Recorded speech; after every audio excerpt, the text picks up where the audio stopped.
Meus irmãos, vamos ler Romanos 4, do versículo 13 ao versículo 17.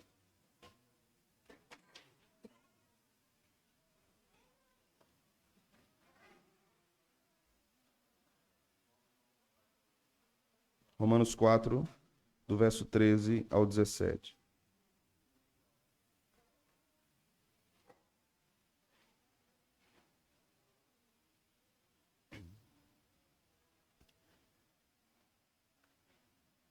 Não foi por intermédio da lei que Abraão ou a sua descendência coube a promessa de ser herdeiro do mundo, e sim mediante a justiça da fé. Pois, se os da lei é que são os herdeiros, anula-se a fé e cancela-se a promessa. Porque a lei suscita a ira, mas onde não há lei, também não há transgressão. Essa é a razão porque provém da fé, para que seja segundo a graça, a fim de que seja firme a promessa para toda a descendência, não somente ao que está no regime da lei, mas também ao que é da fé que teve Abraão. Porque Abraão é pai de todos nós. Como está escrito, por pai de muitas nações te constituí, perante aquele no qual creu, o Deus que vivifica os mortos e chama à existência as coisas que não existem. Amém. Vamos orar? Bendito Senhor, esta é a hora que a Tua palavra será exposta, será pregada mais uma vez em nossa congregação. Pedimos que o Senhor fale conosco, pedimos que o Senhor converta corações a Ti, pedimos que o Senhor edifique o Teu povo com as verdades sagradas do Evangelho, pedimos que o Senhor fortaleça o Teu povo com essas verdades. Nós somos tão necessitados, Senhor, do Evangelho. Somos tão necessitados dessa verdade contida nas Escrituras. Obrigado pela vida do apóstolo Paulo, que foi um instrumento nas Tuas mãos para deixar para nós esse texto tão precioso, sagrado. Que a Tua igreja seja edificada nessa noite. Que o Teu Evangelho seja proclamado com fidelidade mais uma vez. E que, Senhor, os nossos corações sejam confrontados com esta verdade, santificados também por elas. É o que nós te oramos no nome de Jesus. Amém. Podem sentar, meus irmãos. Nessa nova porção que temos hoje diante de nós, no capítulo 4 de Romanos, temos a segunda parte do argumento de Paulo. Na semana passada, nós vimos do versículo 9 ao versículo 12, e aqui nós temos o argumento histórico de Paulo. De 9 a 12 deste capítulo, Paulo prova historicamente que Abraão foi justificado pela fé e não pelas obras da lei. Vimos que, segundo a perspectiva dos rabinos judeus, a promessa, ou de fato a justificação de Abraão, melhor dizendo, foi realizada mais ou menos 24 a 29 anos antes da circuncisão. Os judeus se apoiavam na circuncisão de Abraão para dizer, então, que ele guardou toda a lei por antecipação, ou guardou a Torá por antecipação. O que isso implica dizer? Implica dizer que Abraão, então, por ter guardado a Torá, são os livros de Moisés, a lei de Deus, então ele foi justificado por isso. Essa perspectiva judaica faz com que Abraão seja salvo ou justificado por obras de justiça. E isso é contrário à promessa que Deus fez a Abraão. E Paulo vai agora, através desse argumento lógico, mostrar exatamente isso. Que pela lógica do texto sagrado no Antigo Testamento, Abraão não foi justificado por suas obras. Ele foi justificado por sua fé. Deus imputa sobre Abraão, coloca sobre ele a sua justiça. Então, o justo viverá pela fé, é exatamente isso. O justo terá vida quando ele é justificado. Não porque a sua fé é forte, não porque a sua fé é grande. É porque Deus resolveu o justificar e o meio pelo qual o justo recebe essa benevolência graciosa de Deus é a fé. E quem estabeleceu esse meio? O próprio Deus. À luz de uma perspectiva mais ampla das Sagradas Escrituras, nem fé nós temos. Nem fé nós temos. Nós somos carentes de uma ação de Deus sobre nossa vida, nos dotando de fé salvadora, para que então recebamos a promessa. E esse é um termo importante nesse texto, nessa noite, e é um texto recorrente. Paulo repete ele várias vezes, versículo 13, versículo 14, versículo 16, versículo 20. Paulo repete o termo promessa. E todas as vezes que uma passagem das Escrituras vai repetindo um termo, repetindo uma palavra, o Espírito Santo está chamando nossa atenção. Nós precisamos atentar para o que Deus está falando através disso. E a justificação pela fé é baseada na promessa de Deus. Isso desmonta, meus irmãos, várias ideias absurdas que têm surgido entre nós desde os judeus, desde essa perspectiva de uma salvação por meio de obras ou por meio da guarda da lei. Ali nós tínhamos os judeus como defensores do seu nacionalismo, nós tínhamos os judeus como defensores do seu legalismo. Então eles defendiam uma salvação que eles mesmos conquistaram. Hoje não é diferente em muitos contextos, inclusive evangélicos. Hoje não é diferente dentro da Igreja Católica Romana. Muitos têm se afligido nesta semana que passou por vários motivos, e não apenas pela guerra que está acontecendo de Israel com o povo palestino, mas também pelas posições do Supremo Pontífice da Igreja.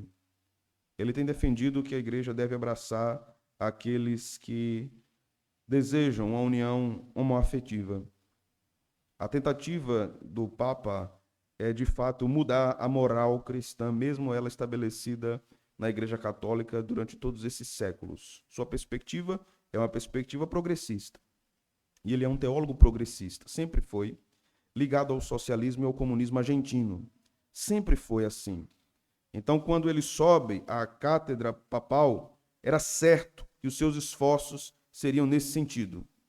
Era certo que os seus esforços seriam para uma curva na moral da igreja, a fim de que a igreja assimile tudo e todos na nossa cultura. Porque o discurso é que Deus ama todos. O discurso é que Deus não quer perder ninguém. O discurso é que a igreja deve ser inclusiva. A igreja é inclusiva no sentido de que Deus quer salvar pecadores, independente de quem seja, do que façam. Nesse sentido, a igreja é inclusiva. Mas a igreja não é inclusiva no sentido de que as pessoas chegam com seus vícios e elas devem ficar ali com seus vícios e esses vícios devem ser valorizados como virtudes. Esse tipo de inclusivismo é contrário ao evangelho. O que é vício é vício. O que é virtude é virtude. Quando eu falo de vício, estou falando de algo contrário à virtude. Então, se algo ofende a Deus, a igreja deve ensinar isso como uma ofensa a Deus e não como adoração a Deus. A igreja de Roma continua ensinando que a salvação é por meio de uma autossantificação. E a pessoa vai chegar ali e vai ser salva por meio disso. Mas não apenas isso, as igrejas evangélicas também estão pregando por aí que a salvação é uma produção do coração humano, que ele vai a Deus se ele quiser ir a Deus, que através do que ele fala, do que ele pensa, do que ele veste, da igreja que ele frequenta, do bairro que ele mora, ele pode ser salvo. Através do corte de cabelo, do comprimento da barba, do comprimento da saia da irmã, ou se ela usa ou não maquiagem, coisa parecida, aquele crente será salvo ou deixará de ser salvo.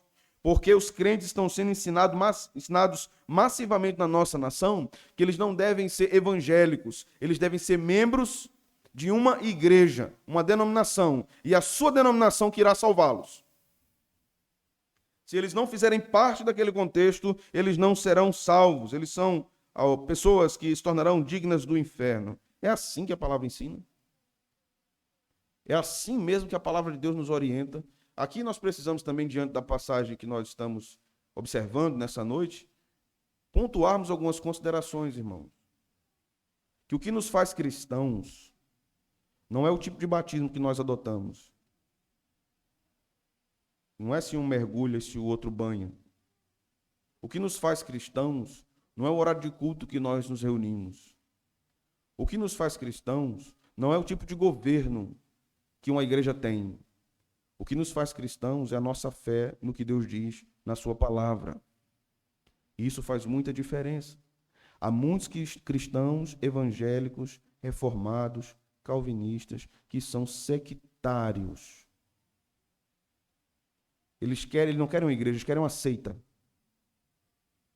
Eles querem uma seita. Que ninguém fora do seu arraial é salvo. Que ninguém fora do seu arraial é digno da salvação. Somente o seu arraial, a sua denominação, a sua igreja, somente o seu pastor é o profeta. E somente a forma que o seu pastor interpreta as Escrituras é a única forma correta. Isso desvia a nossa atenção do que é verdadeiramente o Evangelho, que é a salvação pela graça, e do que é verdadeiramente a justificação pela fé. Vamos observando os versículos. Versículo 13, o texto nos diz: não foi por intermédio da lei que a Abraão ou a sua descendência coube a promessa de ser herdeiro do mundo, e sim mediante a justiça da fé. Observe, não foi por intermédio da lei que a Abraão ou a sua descendência coube a promessa. Deus não prometeu a Abraão a salvação e a sua justificação pela fé, porque previu a sua obediência à lei. Deus agiu soberanamente, querendo salvar Abraão por meio de sua promessa. É possível também, mesmo como cristãos reformados, aqui e acolá nós nos pegarmos defendendo algum tipo de salvação por obras para nós. Perguntas como: por que Deus olha para mim e não olha para outro? Por que Deus resolveu me salvar e não a outro? Porque eu sou tão indigno, eu erro tanto, eu peco tanto, eu falho tanto, eu digo o que eu não devo dizer, eu penso que eu não devo pensar e eu ajo como não deveria agir. Por que Deus resolveu me salvar? Essas perguntas acabam se tornando uma espécie de desejo de salvação por obras. Você quer ser bonzinho? Quer ser bonzinho para ser salvo? Você não está pensando no Evangelho, então. Existem apenas dois tipos de religião no mundo: aquela que prega a salvação pelas obras e aquela que prega a salvação pela graça. A única que prega a salvação pela graça é o cristianismo. A única. O islamismo não prega a salvação pela graça. O catolicismo romano não prega a salvação pela graça. O hinduísmo não prega a salvação pela graça. Apenas o cristianismo prega a salvação pela graça. Mas isso é uma ofensa ao ser humano. A salvação pela graça ofende o ser humano. Porque o que é que ele faz para ser salvo no cristianismo? O que é que ele faz para mudar de vida no cristianismo? O que é que ele faz para ter uma moral elevada no cristianismo e ser reconhecido como alguém verdadeiramente piedoso? O que é que ele faz? Por sua força. Ele não pode fazer absolutamente nada, isso não o santifica. Isso não o salva. Ainda que ele resolva parar de fumar, parar de beber, parar de se drogar, parar de se prostituir, isso não o salva, entende? Isso não garante a ele a salvação. Mudar o seu comportamento, a sua forma de falar com as pessoas, a sua forma de se portar num lugar, isso não torna você um salvo. Isso é uma mudança psicológica, uma virada psicológica na sua mente, mas não torna de você um salvo. Então, o que é que o cristianismo faz? Ele abate absolutamente o ser humano, humilha absolutamente o ser humano, dizendo: você não é nada e não pode fazer nada para ser salvo. Nada está nas suas mãos, nada está sob o controle de suas forças, e isso muda tudo, irmãos. Muda tudo. Isso é de grande importância para nós, porque quando olhamos para esse texto, tira de Abraão qualquer mérito para a sua salvação. Tirando de Abraão, também tira de nós qualquer mérito para a nossa salvação. E quando nós entendemos que a salvação é pela graça, isso não promove em nós orgulho, isso promove em nós abatimento e humilhação.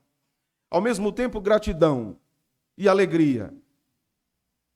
Porque nós observamos o nosso próprio proceder, a nossa própria vida, e pensamos: o que nos faz crentes? O que é que nos faz crentes? O que é verdadeiramente que me caracteriza como um crente? É meu comportamento? É a minha forma de viver? Ou é a graça de Deus? Você está afiado na sua forma de viver? Você está confiado nisso? Não, agora eu estou forte, estou me sentindo bem, porque eu nem estou pecando. Essa semana foi até melhor, que eu pequei menos. Então eu já subi um degrau, já dei uma pedrinha na minha coroa. Não, isso não é o Evangelho.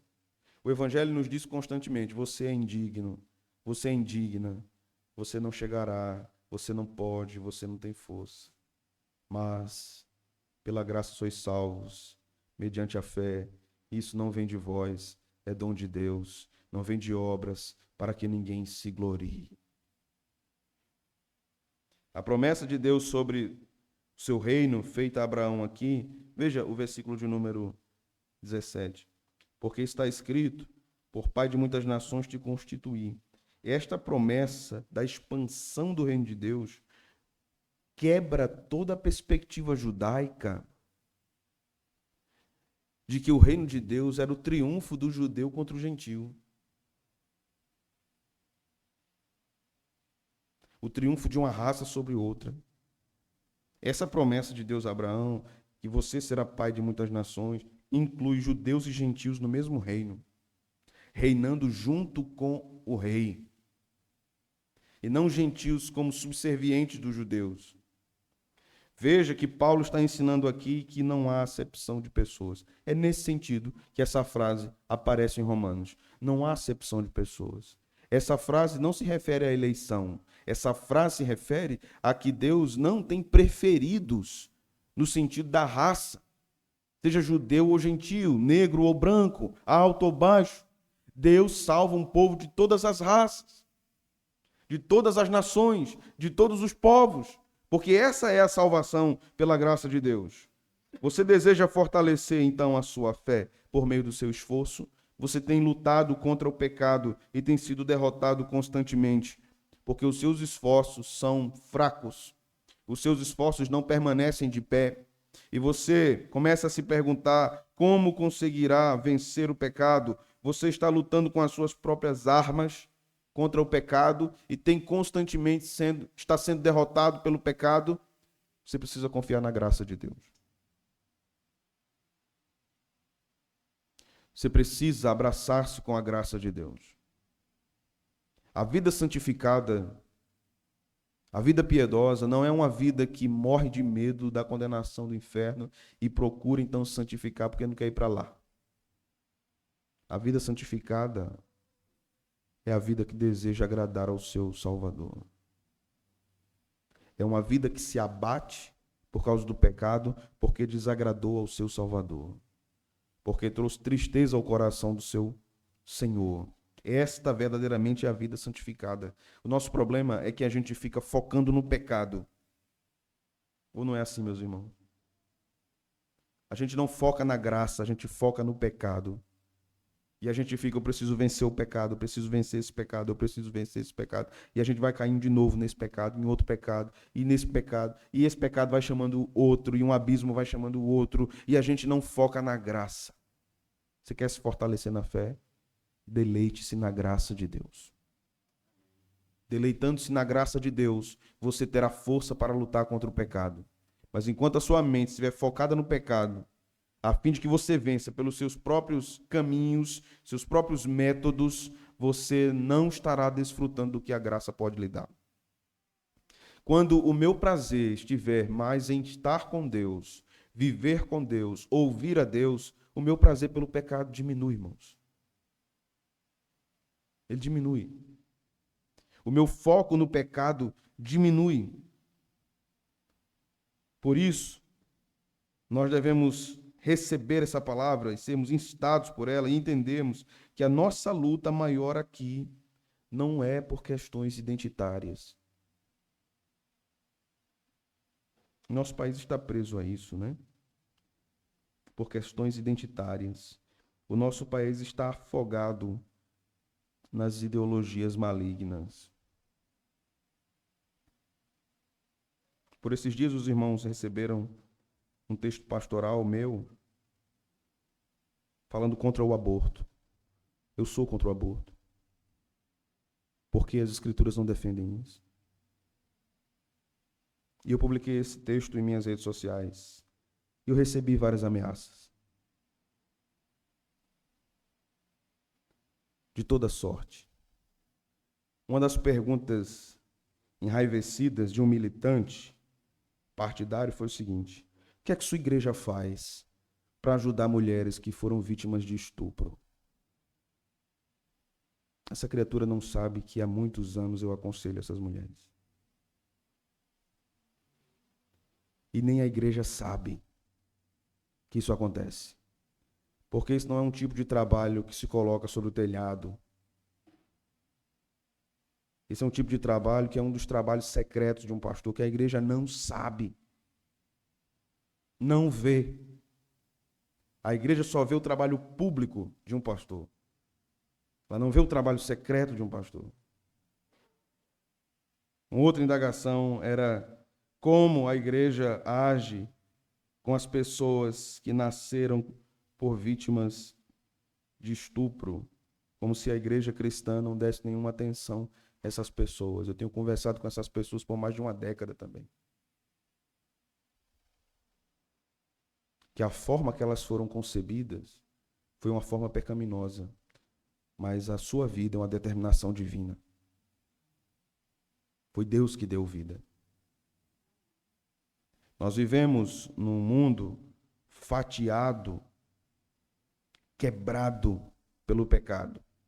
E os homens buscando sua autossalvação, numa escalada de poder em salvar a si mesmos. Uns acham que é por causa do tipo de roupa, penteado de cabelo, ou do corte do cabelo, ou do comprimento da barba, como eu disse. Outros são por meio de ideologias, que querem instalar um reinado no mundo. Cristo reina sozinho, meus irmãos. Cristo reina sozinho. Cada um que vá procurando sua saída religiosa, cada um que vá buscando a sua utopia, cada um que vai escolhendo seus profetas, a sua lei, a sua escritura, cada um que vai escolhendo sua escatologia, seja no viés religioso, seja no viés político, seja no viés ideológico, cada um que vai escolhendo a parte que lhe cabe para promover a autossalvação, enquanto as escrituras dizem: somente em Cristo a salvação. Eu sou o caminho, eu sou a verdade, eu sou a vida, e ninguém vem ao Pai senão por mim. Enquanto a Escritura diz que não há nenhum outro nome dado entre os homens que importa que sejamos salvos. A única forma de um homem ser salvo é através de Jesus. Veja o versículo 14 e 15. Pois se os da lei é que são os herdeiros, anula-se a fé e cancela-se a promessa. Veja que coisa interessante Paulo está dizendo. Se somente os judeus, que são os da lei, são os herdeiros da justificação, porque eles guardam a lei, Paulo está dizendo: a fé está anulada e não tem sentido para a fé existir. E cancela-se a promessa que Deus fez a Abraão de salvar pessoas de todas as nações. Mais uma vez, o que é que Paulo está falando? Não é pelas obras de justiça. Se alguém defende que Deus pode desejar salvar, mas se os homens não quiserem a salvação, Deus perde. Isso é enquadrar Deus como um ser mais fraco do que o homem. Isso é mostrar que o homem é soberano e Deus é submisso.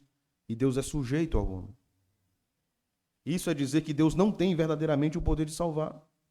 E aí eles vão replicar dizendo: mas Deus, por amar o ser humano, ele permite que ele se perca, mesmo que ele queira salvá-lo. Isso é um absurdo. Isso é um absurdo. Como Deus ama um ser humano, podendo salvá-lo, não o salva e entrega o ser humano à sua vontade pervertida e perdida. Que amor é esse? Esse Deus, pregado dessa forma, acaba virando um monstro. Uma vez que ele ama alguém, vê que aquela pessoa está se perdendo e ele não salva, porque ele respeita a vontade daquela pessoa, isso não é amor, irmãos. Isso é maldade. Este argumento é autodestrutivo. É logicamente incoerente. Deus salva a todos que ele ama. Deus salva a todos que ele ama. Todos que são objetos do seu amor serão salvos. Porque Deus governa sobre toda a história da salvação. E Deus não é mais fraco do que a criatura. A criatura está em suas mãos. A criatura pertence ao Criador. E Deus é o único Salvador. O homem não pode se salvar. O que Paulo está nos dizendo aqui é que a nova aliança seria inútil se a justificação fosse alcançada pela guarda da lei. Para que uma nova aliança? Não era pela força humana, nem pela inteligência humana. Porque há tantos homens inteligentes que eles não entendem que Cristo é a única saída. Há tantos homens inteligentes que eles acham que o que caracteriza alguém verdadeiramente inteligente e culto é estar apartado da religião. O que caracteriza a inteligência humana na sua mais alta expressão é sair da infância religiosa. Estes estão cegos na sua ignorância, estão perdidos na sua compreensão. Eles não conseguem ver um palmo à frente do seu nariz e como estão caminhando diretamente para a perdição e para longe de Deus. A sua inteligência é um instrumento para a sua condenação. A sua inteligência é um fosso. Deus permite que eles continuem pecando na soberba do seu conhecimento para a sua perdição. Então, diante de tudo isso, como nós poderíamos afirmar, por exemplo, que uma posição arminiana está dizendo a verdade a respeito da salvação? Julgo não ser possível. Quando os arminianos dizem que Deus pode visitar um homem com a graça e o homem pode resistir a essa graça. O barro não pode dizer ao oleiro que fazes. O barro não pode limitar o oleiro. Ele apenas sente sua mão moldando. Então, como eu posso dizer que uma posição dessa seja bíblica? A salvação não vem de obras, a salvação vem de Deus, ela pertence ao Senhor.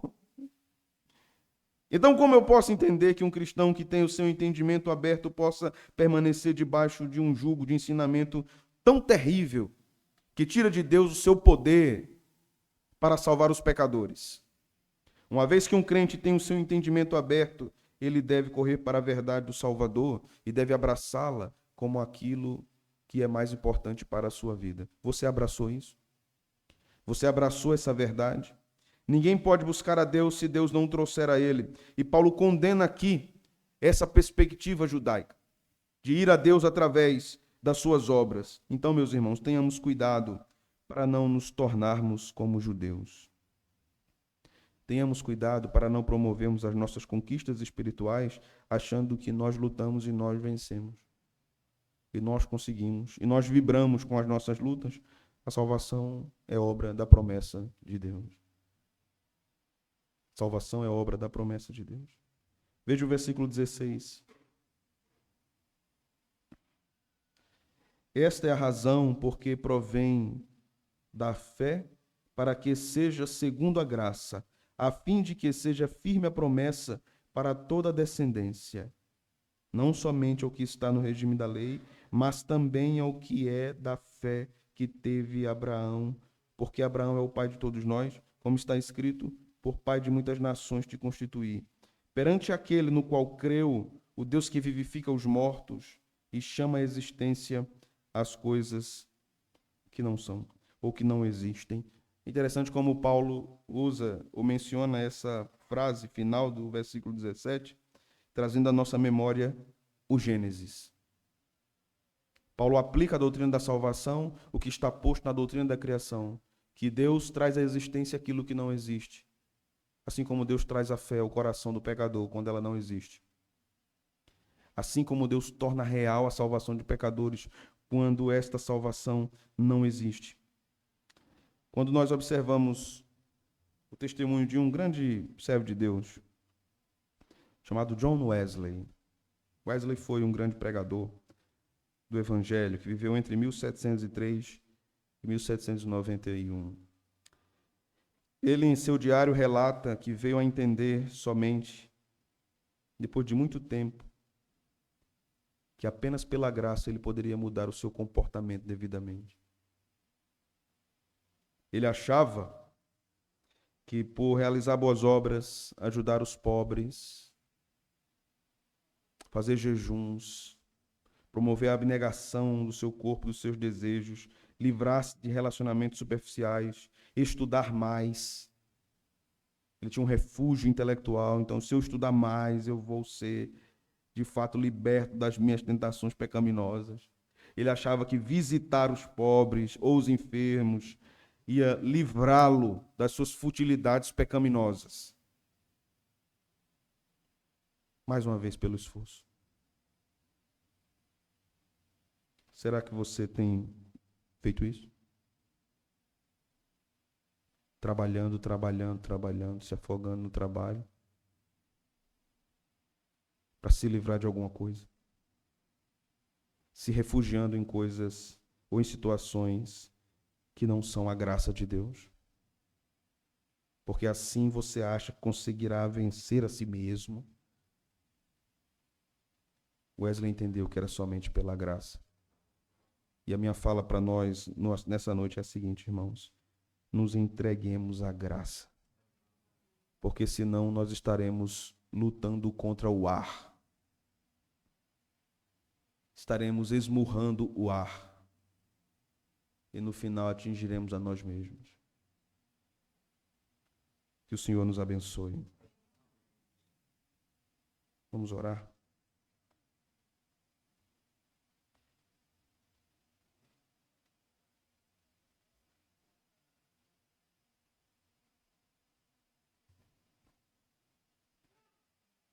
Senhor, há tanto desejo pecaminoso no nosso coração de autopromoção para nossa justificação. Nós nos refugiamos nas nossas capacidades e achamos que, por estabelecermos os nossos limites, nós conseguiremos te agradar melhor. Tem misericórdia de nós, Senhor. Tem misericórdia de nossa vida. Tem misericórdia de nossa alma. Ajuda a tua igreja a compreender profundamente a mensagem da graça e a compartilhá-la a outros. Livra aqueles que estão perdidos em ensinos errôneos, em falsos ensinos. Livra aqueles que não têm ouvido a palavra genuinamente. Livra aqueles que têm sido pastoreados por falsos mestres. Livra aqueles também, Senhor, que nunca pisaram numa igreja, precisam da salvação. Alcança-os, Senhor, com a tua graça, com a tua palavra. O Senhor pode fazer isso. Eu oro por nossa igreja. Eu oro pela vida de nossa irmã Sara, que está internada ainda. O Senhor estenda as suas mãos sobre a vida de Sara. E o Senhor use os médicos para chegarem a um diagnóstico final sobre tudo que tem acontecido com ela. Te louvamos, Senhor, pela tua mão bondosa sobre sua vida, sobre a vida de Luciano, de Gabriela, dos seus filhos, de Gabriel, de Lucas. Que o Senhor fortaleça essa família. Que possamos ter Sara o mais breve possível, Senhor, no nosso meio, novamente. Nós te pedimos pela saúde de irmãos que têm estado enfermos no nosso meio, todos eles.